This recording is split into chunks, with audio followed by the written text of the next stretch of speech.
mooy alxames nekk ñaar fukki fan. ak benn. ci weeru août 2025. di xamal nag démb Sénégal jëm 4h jëm 3h du matin 4h 3h taw bu bëri ma fi wàcc. ndax mu bëree wàcc. macha allah taw na démb. Sénégal taw na démb de. taw na lool sax. bu ko defee mbokk ñi ñëw ci xëtu yéenekaay ci Direct News lañu koy commencé. Le président Diomaye présente l'agenda Sénégal 2050 ci conférence internationale de Tokyo foofu ci Japon sur le développement de l'Afrique TICAD 9 dañu ñëw ci incarcération de Badara Gadiaga à Rebeuss, le balai incessant de haute personnalité, une valse de personnalités venues lui rendre visite notée dans ce lieu de détention. La dernière illustration a été servie par Thionia venu s'enquérir de sa situation carcérale après la visite de l'éminent professeur docteur de droit Serigne Diop, ami de son regretté père Bathie Gadiaga. Des personnalités politiques, civiles, religieuses, hommes d'affaires et figures médiatiques se sont succédés pour prendre langue avec ce chroniqueur derrière les barreaux. Parmi ceux qui sont rendus figure, Khalifa Sall, Maître Aïssata Tall Sall, Pape Djibril Fall, Tahirou Sarr, Barthélémy Diaz, Thierno Bocoum, Hamidou Anne, entre autres. Gadiaga est enfermé, mais son influence, elle circule librement dans tous les pays. Rebeuss n'a jamais autant pesé dans le débat public, soutient un de ses proches. Badara Gadiaga moom la xëti yéenekaay Direct News xëyee tey ne personnalité politique yu bëri ci réew mi ñu ngi koy dem di ko seeti di ko naat di ko xool di ko massu ci li nga xamante ni moom moo wàcc ci kawam mooy loolu la xëyee journal bi de Direct News. mbokk yi bi jógee ci xëti yéenekaay ñëw ci enquête yéenekaay li mu ñëw mooy Matam aide humanitaire business de la faim voilà moom la journal bi xëy tey lii muy war a xewee ci Matam malgré des dizaines de milliards injectés depuis des années. Matam et Kanel restent piégés dans une insécurité alimentaire chronique. Entre ONG et services de l'État, les fonds se perdent dans une logique coûteuse. À Nabadji Civol et à Ogo, les chefs du village dénoncent un ciblage opaque. Donc mu nekk loo xamante ni ci Matam la daal di xewee mbokki aide humanitaire business loolu doy na waar de ci Matam la xewee. ñëw au Japon, Diomaye plaide pour une coopération renforcée. Sanctions contre la CPI, la nouvelle dérive trumpienne. Donc mu nekk loo xamante ni moo xam le journal bi enquête yéenekaay dal di indi ñëw ci l'évidence yéenekaay. Le FMI au Sénégal, une semaine de discussion sur le budget et les réformes. waaw FMI ñëw na Sénégal waxtaan bi li ko waral mooy réforme yi ñu nar a def ak li nga xamante rek moom mooy budget bi waxtaanee ko. affaire ArcelorMittal coow loolu waral démb ki nga mel ni Aly Ngouille Ndiaye ñii dal di ko ci convoqué mais dañ ko mujjoon a bàyyi mu del di ñibbi. gros danger pour ces ministres. waaw mooy ministres yi nga xamante ni Aly Ngouille Ndiaye. Birama Mangara ak ki nga xamante ni ko tudd ci Amadou Ba mbokk yi journal bi ñëw na ci génn àdduna bi nga xamante ni mu leen rab député l'ex député APR de Fanta Sall suñu borom yërëm ko xaral ko àjjana. Donc moom la ci journal bi xëti yéenekaay l'évidence dal di ñëw mbokk yi bu ñu jógee foofu ñëw ci li nga xamante ni mooy l'observateur xëti yéenekaay ArcelorMittal bi ñëwaat na état du Sénégal les clauses cachées du deal voilà mu ngi ci ñëw ñu ngi ñëw ci dossier bi. signé nañ ko le 30 mai 2014 ku ko signé woon mooy ministre des mines mu nekkoon Aly Ngouille Ndiaye mu nekkoon loo xamante ni nag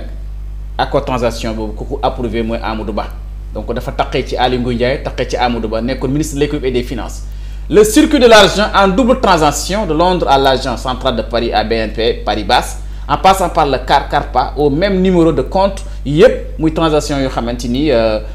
circuit bi moom lay expliquer ci journal moom lay wax une clause de confidentialité de 10 ans et sans doute le compte l'accord bien que signé à Dakar est soumis au droit français donc lii ñu ngi ko signé depuis le 30 mai 2024 diggante Aly Ngouille Ndiaye Amadou Ba loolu la mbir mi nel di nekk moo nekk ci lii xëtu yéenekaay l'Observateur génn ci ArcelorMittal donc nga ñu Cour de justice le ministère de l'affaire Mansour Faye révélation et ses avocats ci dossier bi nga xamante ni moo ko intéressé mbokk yi redressement économique xëtu yéenekaay l'Observateur ñëw na ci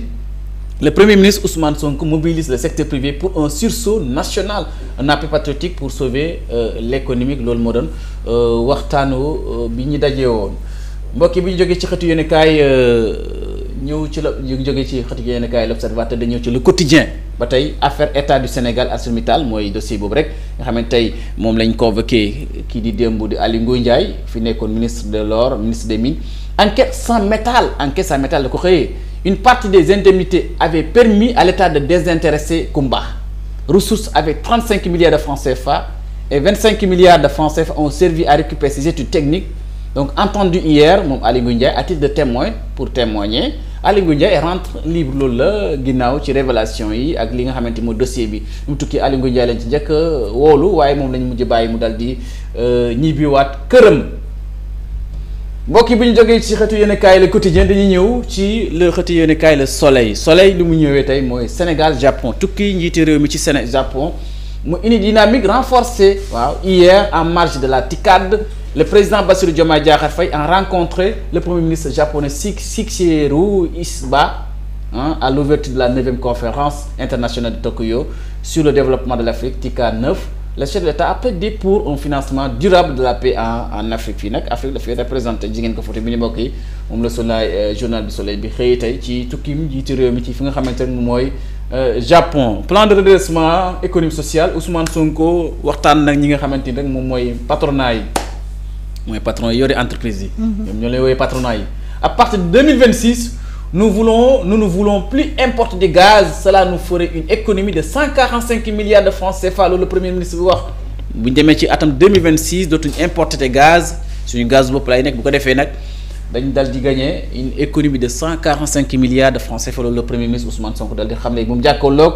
ñii nga xamante ñooy secteur privé national.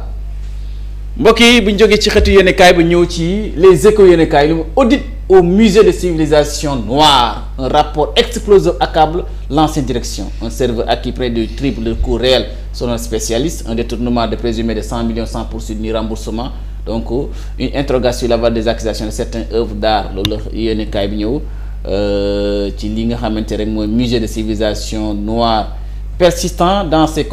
contestations sérieuses Lat Diop veut une confrontation avec son accusateur voilà ki ko tax ki yoolee ki nga xamante rek moom mooy Lat Diop mu am ak problème jafe-jafe joobu yóbbu ko ci yoon ne dafa bëgg janoog moom ndaxte nag ki nga xamante ni moom mooy ki ko yoole wala ki ko dénoncé ba léegi def une confrontation Lat Diop dafa bëgg confrontation ak kooku la requête bientôt déposée sur la table de juge une confrontation avec Mohamed Dieng de 1xBet n'a jamais eu lieu jàkkaarloo ki nga xamante Mohamed Dieng ki dénoncé Lat Diop bañ tax téye ko ci téye ko moom Lat Diop dafa bëgg a janoog moom loolu nag ba léegi rencontre boobu confrontation boobu dal di léegi ba léegi amagul mbokk yi bu jóge ci xëtu yéenekaay yi les échos yéenekaay dañu ñëw ci la libération lu mu xëyee tey scandale autour de l'expropriation pour cause d'utilité publique des titres fonciers numéro 8146/NGA et 33 953/GR la sécurité urbaine la sécurité SR débusque section de recherche autant de moi la section de recherche débusque des rétrocommissions donc da nga gis fii nii am na li nga xamante section de recherche débusque ne ko mooy arrêté par les gendarmes suite à une plainte de vérité de feu Abdoulaye Ndoye Mourou Ndoye et Baytir Samb la mandataire El Hadji Abdoulaye Ndoye mouille de mystère intermédiaire des banquiers des fonctionnaires sur au moins de 550 millions de francs CFA. L'enquête de la section de recherche cerne les circuits occultes d'une affaire à 4 milliards 085 millions francs CFA et un curieux montage bancaire qui a permis de sortir 2 milliards 042 millions 500 000 francs CFA. Section de recherche bi nag génne benn scandale bu doy waar ci ay suuf jëlee ngal ne réew mi ah suuf yi daal ay sa job daal suuf yi daal mu ngi noonu saa yu nekk daal nga gis ne bu ñu toppee yenn enquêtes yi day dem gis yu mara détaillé affaire François Mancabou 2 policiers interrogés nañ ko par le juge donc plusieurs auditionnés programme entre mercredi et vendredi passé loolu journal bi xamle donc François Mancabou bi ba tey enquête bi mu ngi dal di wéyale mbokk yi loolu la libération xëti yéen kaay ñëwee tey bu ñu jógee ci ñëw ci point actu lu mu xëyee note circulaire sur le règlement intérieur des mouvements Sonko et Ayib Daffé sonnent la fin des clans tous dans les rangs indique la note circulaire de Ayib Daffé ku ne xam na Pastef am na Maggi Pastef am na Mojib am na JPS am na Moncap am na Modap yooyu yëpp muy mouvement yi le Pastef reconnaître yeneen mouvement de nag yu existe ci du existe yooyu amul. la ayib dafa di gën di wax ne koo gis mu xëy créer mouvement am tuddee ko beneen tur bu ne day jàppale Pastef mouvement boobu valable lu du fekkente ne Moncap wala nekkul JPS wala nekkul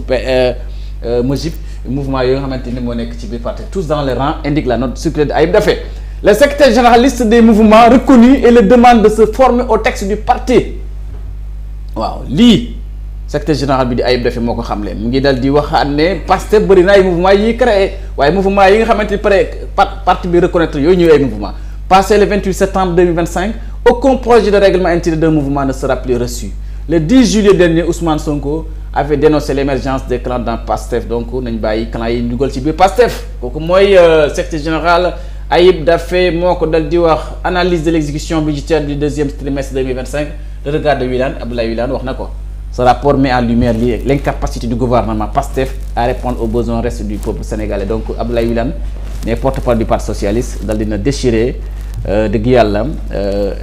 rapport d'exécution budgétaire du deuxième trimestre 2025 bi. ñu ñëw mbokk yi jógee ci xëtu yéenekaay le point actu dañuy ñëw ci ñëwaat tuuti gis nañ ne. record la sport bi gis ngeen ko démb Sénégal defal na bagage Nigéria waaw Afrobasket. Sénégal moo jàpp Nigéria dóor ko bi bëgg a dee large vainqueur du Nigéria 91-75. Nigéria du bëre doole. waaw. dóor ko dóor yu métti. félicitations. waaw dóor ko dóor yu métti démb donc dem na demi-finale Sénégal qualifié na demi-finale.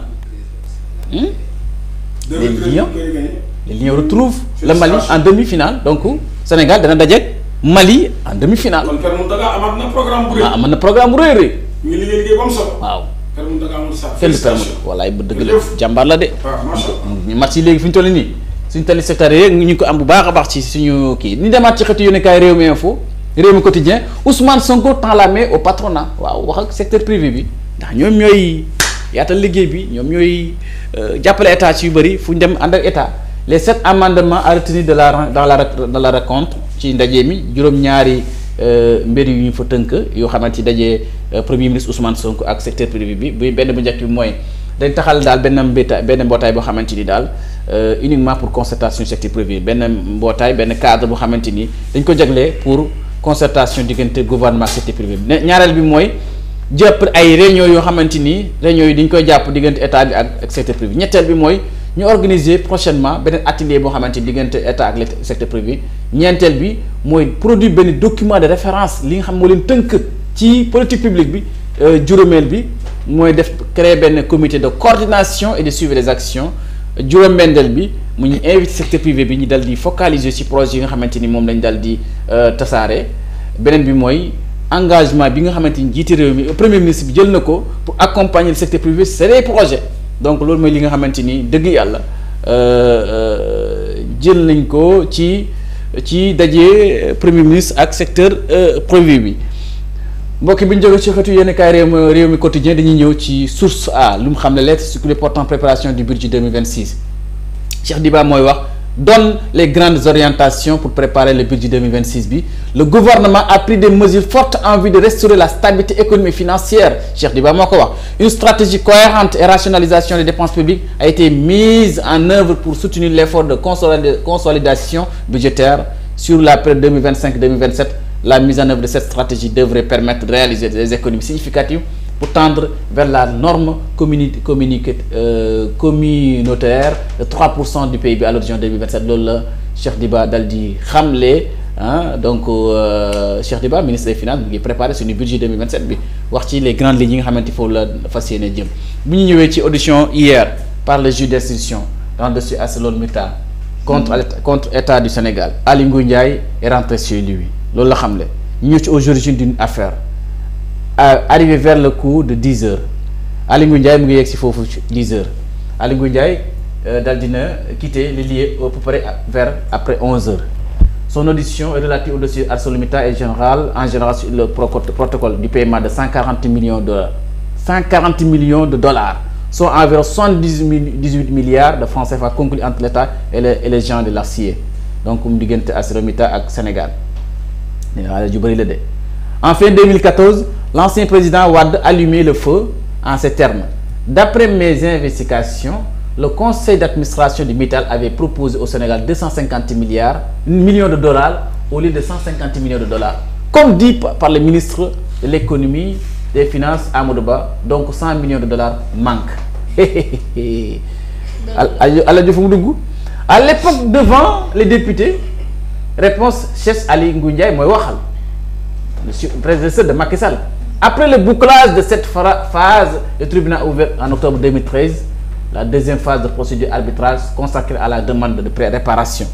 Cette date est importante puisqu'elle prouve que lorsque le président Wade évoque une demande de réparation qu'il avait introduite de 1,9 milliard de dollars, ne sont pas les faits. Il avait déjà quitté le pouvoir en 2012. Il est inclus dans l'accord un versement à l'État du Sénégal d'un montant de 150 millions de dollars, la restitution des études techniques menées sur les mines de fer de la Falémé par Arcelor pour un montant de 50 millions de dollars. L'argent a été viré intégralement 2 jours après la signature dans notre compte. Donc li mu ngi mandargan donc li ñuy wax peut-être ci scandale bi ak li ci am ci digg affaire mi lu jar a bàyyi xel la ah ndaxte lii nii doy na waar Aly Ngouille Ndiaye wax yéeme de waaw témoin buñ la woowee ci dossier ne kay seede nga wax loo xam boo waxee loo xam dëgg la boo waxee loo xam daal ñibbi si jàmm waaw ko defee mbokk yi ñu jógee ci les échos yéen kaay ñëw na ci compte rendu succession de Barthélémy Dias à la mairie de Dakar,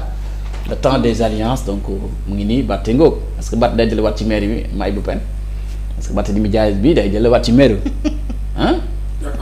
yaakaaroo ko de Barthélémy Dias ngi xat date bu am solo le 18 septembre Cour suprême bi mu ko kalaame woon est-ce que day delluwaat mairie bi de Dakar 18 septembre Barthélémy Dias nga xaar de dafa war a former marchand ambulant commerce dafa dox Sénégal turbine yéen booy temps de turbine yéen kaay bu buggaa nga lu waxati bulletin trimestre sur les nouvelles immatriculations au NINIA waaw création d'entreprise en baisse de 30,7%, preuve de la décadence économique comparée au deuxième trimestre de 2024. Une diminution de 12,2 a été notée. Donc xadi yone kay bi mom ci chiffre li ñëw de boobu gan nga leen donc journaliste Doudou Coulibaly place à garde à vue après sa sortie sur le premier ministre Ousmane Sonko. Mbokk bi ñu jógee ci tribune yene kay dañu ñëw ci Vox Populi li mu wax mooy mi ngi xam ne daal ne plan de redressement économique social jubbantikom opération marketing du premier auprès du secteur privé mooy dajee bi njiitu gouvernement bi janook ak secteur privé bi. Si j'avais tout de suite les moyens de payer toute la dette intérieure, je les paye tout de suite. De Ousmane Sonko wax jàkkaarloo na secteur privé bi su fekkee am naa mooy ma fayee seen bor bi yéen mu wuyu si muy secteur privé bi ma fay leen ko léegi donc Ousmane Sonko nee na amaguñ ko. nga dégg fii nous n'attendons rien de l'État sunu Adama Lam porte-parole du patronat Adama Lam wax na lu yéeme nee na moom na xaaruñ dara ci état bi nous n'attendons rien de l'État waaw le porte-parole bi wax donc nga gis fii taxi Ngoundiane taxi Limine va saisir la justice après les menaces sur les installations suivies de la dégradation des biens. mbokk yi bu ñu jógee ci xeetu yéen kaay ñëw ci Walf Quotidien mission du FMI à Dakar enjeu à milliards donc mu ngi nii maanaam mission du FMI ñëw na Dakar waaye ñu ngi xaar ay milliards yu bëri yoo xamante ne milliards yu sincère la ndaxte waxtaan woowu dana nekk waxtaan wu sincère. Le Haut Conseil du secteur privé en gestation, ce que Sonko attend des chefs d'entreprise mu noonu mbokk yi bu ñu jógee ci loolu ñu ñëw ci benn xeetu yéen kaay voilà. ñëwaat ci yor yéen kaay ñu ngi ñëw média en péril GFM Walfa Sud FM les géants de la presse sénégalaise s'effondrent ponkal yaa ngi daanu de loolu yor wax le autrefois symbole d'indépendance et de pluralisme ces 3 principaux groupes de presse privés du Sénégal traversent une crise inédite. Baisse dramatique des revenus, virage numérique raté, tension interne et pression fiscale fragilise ces piliers de l'information. Experts et professionnels tirent la sonnette d'alarme. Sans réforme urgente, la liberté de la presse et l'information indépendante pourraient disparaître, laisse un vide inquiétant dans la démocratie. Lii la journal yéen yor wax bi ci groupe Futurs Médias ak Walfadjri ak Sud Quotidien waaw Albert mooy wax mu ne l'urgence d'un plan de redressement est vital Sidi Diop tontu ko ne ko il faut sauver la presse sénégalaise avant qu'il ne soit trop tard. Omar Seck Ndiaye ne ko la presse sénégalaise paie son retard d'adaptation. Bakhoum ne ko la presse autrefois respectée est en train de perdre pied. Mamadou Ibra Kane ne ko les chiffres d'affaires des médias a chuté de 70 à 90%. Mara détaan kon mbokk yi lii leen indiloon ci revue des titres. tey jii ci alxames bi nekk ñaar fukki fan ak benn mbégte la am janoog jëmm ji nga xamante boo ko bu solee weeri nga kontaan bu sumee weeri nga kontaan kooku man maa Iba Pène barke Rasulullaay. le grand communicateur traditionnel. bëgg nañ ci moom de Elmat. waaw. waaye yow tamit bëgg nañ ci yow de. revue des titres bi am na solo.